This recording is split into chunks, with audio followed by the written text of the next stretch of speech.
चिन्ह समझने जा रहे हैं। हमें ये जानना है कि योजक चिन्ह होता क्या है, क्योंकि यहाँ पर भी मैंने इस प्रकार से एक चिन्ह लगाया है। अभी इसमें और योजक चिन्ह में मैं अंतर बताऊंगी। तो पहले हम जान लेते हैं कि योजक चिन्ह क्या होते हैं। जब दो या दो से अधिक शब्दों का संबंध प्रकट किया जाता है वहाँ योजक चिन्ह लगाया जाता है। जब दो या दो से अधिक शब्द जो होते हैं उनका संबंध जहाँ प्रकट किया जाता है वहाँ पर योजक चिन्ह लगाया जाता है। इसे इस प्रकार से डैश के चिन्ह द्वारा प्रदर्शित किया जाता है। अब यहाँ पर देखिए, मैंने कहा कि ये इसको डैश के चिन्ह द्वारा प्रदर्शित किया जाता है इस प्रकार से, पर यहाँ योजक चिन्ह, ये एक परिभाषा योजक चिन्ह की मैं दे रही हूँ और उसके बाद में ये जो लगाया गया है यहाँ, तो इसको योजक चिन्ह नहीं कहते, क्योंकि यहाँ पर कोई दो चिन्ह शब्दों के बीच में उसका संबंध नहीं बता रहा है। ये परिभाषा के लिए ये डैश, ये एक अलग चीज है, इसको हम बाद में समझेंगे। इसे संयोजक चिन्ह भी कहते हैं। संयोजक यानी जोड़ने वाला, दो शब्दों के बीच संबंध बताना, जोड़ना, तो इसे संयोजक चिन्ह भी कहा जाता है। अब हम ये जानेंगे कि ये योजक चिन्ह कहाँ कहाँ यूज किए जाते हैं, कहाँ कहाँ उपयोग में आते हैं। तो योजक चिन्ह को सामान्यतः जो है इन 5 स्थितियों में लगाया जाता है, उपयोग किया जाता है। नंबर 1 इज दो शब्दों के बीच और शब्द के स्थान पे, जब कहीं पर दो शब्दों के बीच और शब्द आता है वहां लगाया जाता है। जैसे मैंने लगाया माता पिता, माता पिता, माता पिता के बीच ये, इसका अर्थ है यहाँ पर ये योजक चिन्ह कहलाया। माता पिता के बीच में दो संबंधों के बीच लगाया, यहाँ इसका अर्थ हुआ और, ये और शब्द के लिए लगाया जाता है। यहाँ इसका अर्थ हुआ माता और पिता, माता और पिता।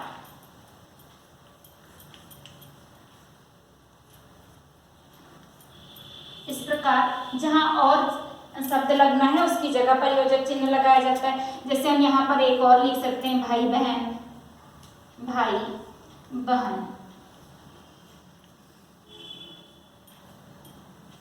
इसका अर्थ हुआ भाई और बहन। तो इस प्रकार से ये योजक चिन्ह यहाँ लगता है। दूसरी कंडीशन है जब दो शब्दों के बीच का के स्थान पे, जहां यदि दो शब्द के बीच का आ रहा है, जैसे यहाँ और आ रहा था, और की जगह जब का आता है उस स्थान पर लगाया जाता है।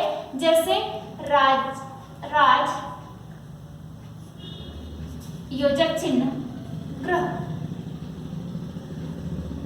राजगृह का अर्थ हुआ राजा का घर। इसका मतलब हुआ राजा का घर।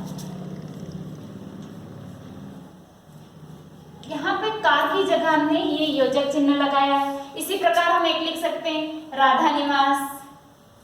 कई जगह आपने घरों पे लिखा हुआ देखा होगा, राधा निवास यानी राधा का घर, राधा का घर। इस प्रकार से यहाँ योजक चिन्ह यूज होता है। फिर थर्ड कंडीशन आती है योजक चिन्ह लगाने की, पुनरुक्त शब्दों के बीच। पुनरुक्त यानी दोहराव वाले शब्द, दोहराव यानी पुनरावृत्ति, जहां पर दो शब्दों की आवृत्ति बार बार हो रही है, ऐसे शब्द पुनरुक्त शब्द कहलाते हैं। जैसे बीच बीच, बीच बीच बोलते हैं ना, बीच बीच में मत बोलो, या जल्दी जल्दी, जल्दी जल्दी।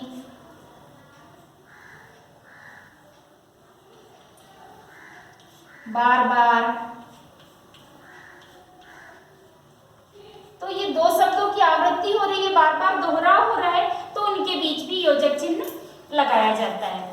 फिर नेक्स्ट है कि जब दो शब्दों के बीच न आने पे, जैसे यहाँ पे और का आ रहा था, ऐसे यहाँ पर न आने पर, लेकिन एक चीज याद रखना है कि जब और या का आता है तो उसका लोप हो जाता है और उसकी जगह पर योजक चिन्ह लग जाता है।